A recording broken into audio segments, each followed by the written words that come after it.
Friends, welcome back. तो friends, अभी का वीडियो है चीन की पकड़ी गई चालाकी, भारत भी जगह पर तुरंत एक्शन को तैयार। तो चलो देखते हैं वीडियो क्या हुआ है। तो वीडियो शुरू करने से पहले अगर आप चैनल पर नए हो और आपने अभी तक सब्सक्राइब नहीं किया तो जल्दी से पहले सब्सक्राइब के बटन और बेल आइकन को क्लिक कर लो ताकि आपको हमारे सारे न्यू वीडियोस के नोटिफिकेशन मिल जाए जैसे हम अपलोड करें। अगर आपको वीडियो पसंद आता है please like and share. And हमारा दूसरा चैनल, ट्विटर, इंस्टाग्राम अकाउंट सबके डिटेल्स है डिस्क्रिप्शन बॉक्स में, उनको भी सब्सक्राइब और फॉलो कर लेना। चलिए शुरू करते हैं।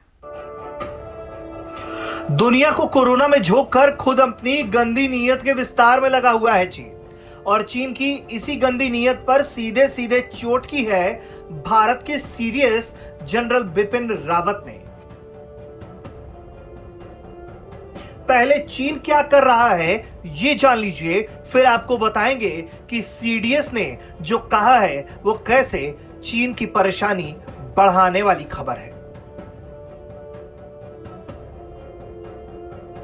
खबर है कि भूटान की एक सुदूर घाटी में सड़कों का विशाल नेटवर्क, इमारतें और सैन्य चौकियां चीन बना रहा है।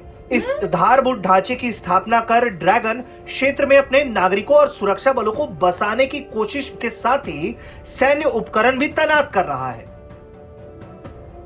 सामरिक जानकार मानते हैं कि इसके पीछे उसका एकमात्र उद्देश्य येन केन प्रकारेण भारत को घेरना ही है।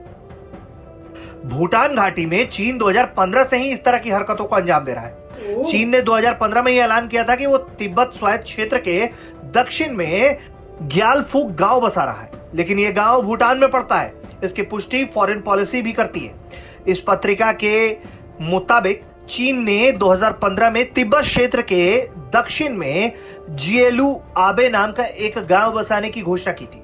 हालांकि तिब्बत में ग्यालफुक नाम से पहचाना जाने वाला यह गांव भूटान की सीमा में पड़ता है। ऐसे में चीनी अधिकारियों ने अंतर्राष्ट्रीय सीमा का उल्लंघन किया।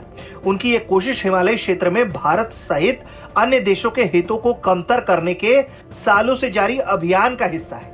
ऐसे में भारत भी पूरी तरीके से चीन की हरकतों को लेकर अलर्ट है और इसकी जानकारी खुद दी है सीडीएस ने।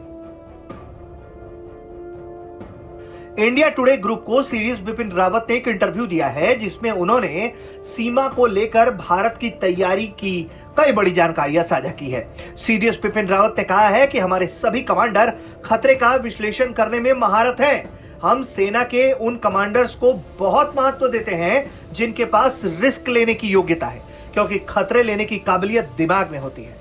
उन्होंने कहा कि अगर आप ये सोचते हैं कि हमें अपने इलाके के हर इंच की रक्षा करनी है तो मेरी नजर में आप अच्छे कमांडर नहीं हैं। आपको आकलन करना होगा कि दुश्मन कहां हमारे ऊपर फायदा उठा सकता है और हम उसके ऊपर कहां और कैसे फायदा उठा सकते हैं। इंडिया टुडे के साथ खास बातचीत में chief of defence staff Bipin Rawat ने कहा है कि देश की सेना ने ऐसी तैयारी की है कि हमें कोई चकमा ना दे सके। हमने सेना को रिजर्व एरिया में रखा है ताकि अगर किसी तरह की गड़बड़ी हो तो हम अपने पसंद के स्थान पर सेना को चीन के खिलाफ तुरंत तैनात करेंगे। तो फ्रेंड्स, मुझे तो नहीं पता था ये कि भूटान में कैसे पहुंच गए। तिब्बत तो इन्होंने लिया है, तो अब धीरे धीरे क्या भूटान की तरफ जाने लग गए हैं कि भूटान का एरिया भी अब लेने की कोशिश कर रहे हैं। मुझे बात समझ नहीं आई। ये न्यूज़ भी मुझे समझ नहीं आई, क्योंकि पहले बोल रहे हैं कि चाइना प्रिपेयर कर रहा है गांव बसाने की, फिर वो कह रहे हैं जो गांव बसा रहा है वो भूटान में है, फिर कह रहे हैं कि भूटान में बसाया है और फोटोएं कुछ आ रही हैं, मुझे पता नहीं उसी विलेज की हैं या कहीं और की विलेज की फोटोएं, चलिए मान लीजिए उसी विलेज की फ़ोटो थी वो। फिर वो कह रहे हैं कि मिस्टर रावत ने कुछ स्पीच दी है, दैट्स इट।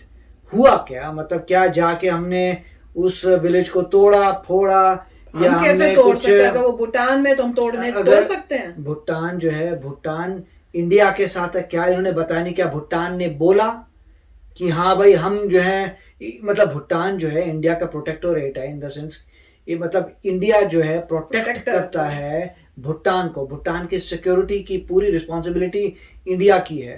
तो अगर भूटान में कुछ आपने इंक्रोच किया है तो क्या भूटान ने आवाज़ उठाई? क्या भूटान ने इंडिया को कहा कि भैया ऐसा है कि इन्होंने एक विलेज कर दिया, और जब घर बना था तब क्यों नहीं अलर्ट किया? अब पूरे विलेज बनने के बाद ही अलर्ट करना है कि भाई साहब यहाँ पे तो हमारे बॉर्ड में पूरा विलेज बन गया, अरे जब एक घर आया था तो आपको पता नहीं चला कि एक घर आया है, फिर आपने देखा नहीं दूसरा घर आया है, तो उसी वक्त अलर्ट होना चाहिए, 2 घर आ गए चंगा।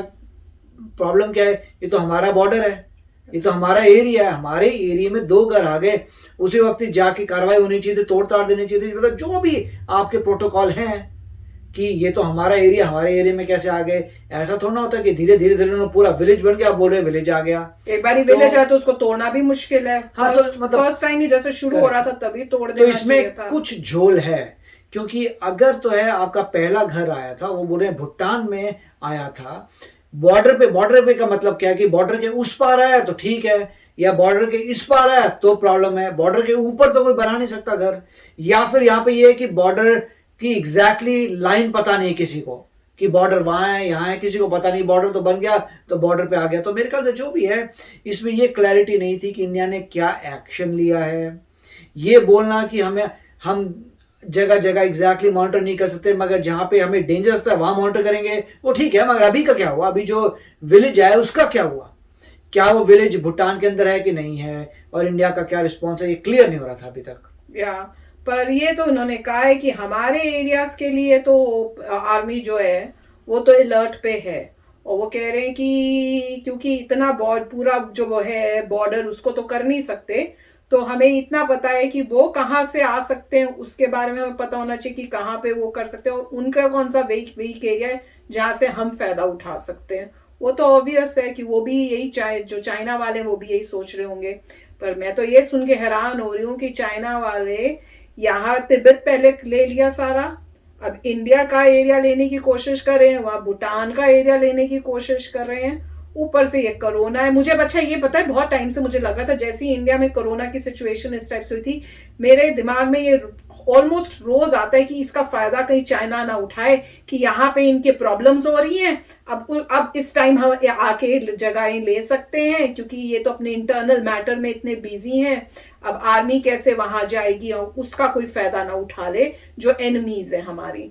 तो मुझे बस इस बात का भी बड़ा वो घबराहट सी होती रहती है कि जल्दी इंडिया की सिचुएशन ठीक हो, नहीं तो चाइना फायदा तो उठाने की कोशिश करेगा। राइट। दूसरा जो है भूटान की भी थोड़ा देखना पड़ेगा कि भूटान को भी अपने फोर्सेस को स्ट्रॉन्ग करना पड़ेगा। जैसे कहा जाता है कि भूटान के पास कोई भी इतनी जबरदस्त आर्मी नहीं है। क्यों नहीं है?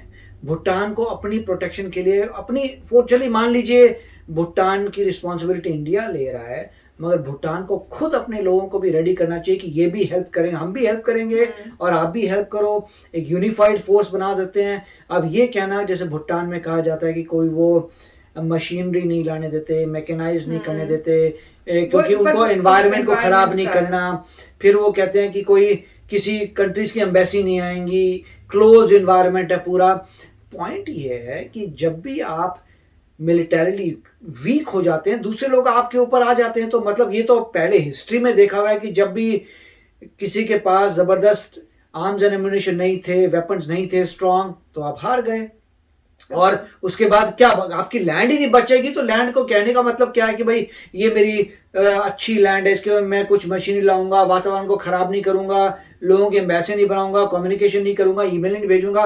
मतलब ये सब चीजें जो हो रही हैं, इससे फायदा तो नहीं होने वाला कंट्री को बोलना चाहिए कि हम लोग जो है अपनी फोर्सेस लाएंगे, अपनी करेंगे, इंडिया हमारे साथ ऑलरेडी है मगर हम भी कंट्रीब्यूट करेंगे, पूरे मैकेनाइज इक्विपमेंट आएगा, मॉनिटरिंग होगी, पहला घर आया था तभी हमें शोर मचाना चाहिए था, हम यूएन में जाएंगे, ये करेंगे, वो सब मतलब पूरी उनकी फॉरेन पॉलिसी होनी चाहिए। हो सकता हो, मगर न्यूज जो हमें आती है वो ऐसे आती है कि क्लोज एनवायरनमेंट है पूरा, वहां पे उनको बाहर की दुनिया से कुछ लेना देना नहीं है। वैसा मेरे ख्याल से नहीं होना चाहिए। पर मेरे ख्याल से थोड़े चेंजेस आ रहे हैं। सुनने में तो ये आया था, जब मैंने कुछ पता नहीं कहाँ सुना था, कि अब थोड़ा बहुत कर रहे हैं कि हाँ थोड़ी चेंजेस करें, क्योंकि नहीं तो पीछे रह जाएंगे टोटली। पर पता नहीं, पर है तो जो न्यूज है तो बड़ी खतरनाक और अलर्ट करने वाली न्यूज की अब वहां से भी लेने की कोशिश कर रहे हैं जगह। तो अब देखते हैं क्या होता है। तो चलो फ्रेंड्स, चलते हैं, मिलेंगे नेक्स्ट वीडियो में बहुत ही जल्द। Till then take care and bye bye. तो अगर आप मेरे इस चैनल पे नए हो तो जल्दी से सब्सक्राइब के बटन को हिट करो और बेल आइकन को क्लिक करो, ताकि आपको मेरा जब नया वीडियो मैं लगाऊं आपको उसके बारे में जल्दी से पता चल जाए।